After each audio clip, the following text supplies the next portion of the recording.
লতিফুর রহমান বাংলার মানুষের কাছে যে মেসেজ দিয়েছে,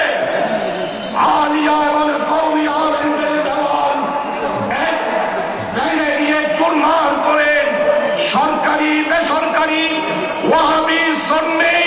কিয়ামি না কিয়ামি সমস্ত আলেমদেরকে ঐক্যবদ্ধ করার উদ্যোগ আপনি গ্রহণ করবেন ধর্ম মন্ত্রণালয়ের পক্ষ থেকে। আজকে আমার চট্টগ্রাম নয়,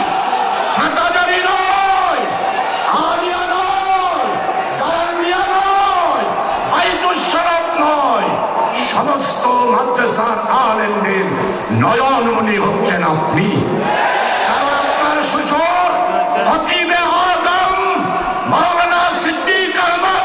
রাহমাতুল্লাহ আলাইহি পার্লামেন্টে বক্তব্যের মাধ্যমে উপাধি পেয়েছিলেন